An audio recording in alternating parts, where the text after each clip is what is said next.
আমাদের বাংলাদেশে কি হচ্ছে এইসব? আদৌ কি তারা নামাজ পড়ছে নাকি নামাজকে নিয়ে তারা ফাজলামি করছে? নিজের বাপের বয়সী মুরব্বী নামাজ পড়া অবস্থায় তার পা ধরে টানাটা কি অপরাধ নয়? মসজিদে গিয়ে নামাজ পড়ার নামে টিকটক করাটাও কি অপরাধ নয়? আদৌ কি তারা নামাজ পড়ছে নাকি নামাজকে নিয়ে তারা ফাজলামি করছে?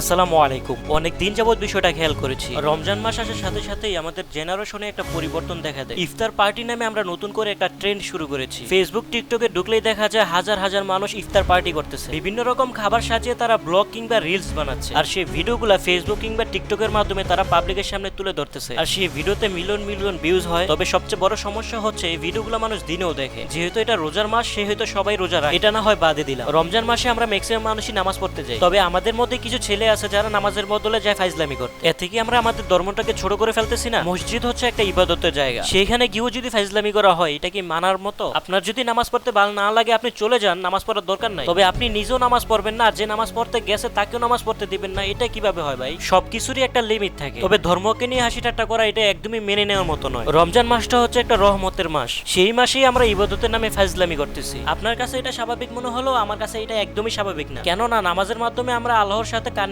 হই। আপনারা যে যাই বলুন, এটা একদমই স্বাভাবিক না। সব জিনিস নিয়ে হাসি ঠাট্টা করাটা ঠিক না। যদি আপনাদের কাছে মনে হয় আমি ছোট বিষয়টাকে একটু বড় বানিয়ে ফেলেছি, তাহলে সরি। আর যদি মনে হয় না আমি ঠিক বলেছি, তাহলে অবশ্যই একটা কমেন্ট করবেন।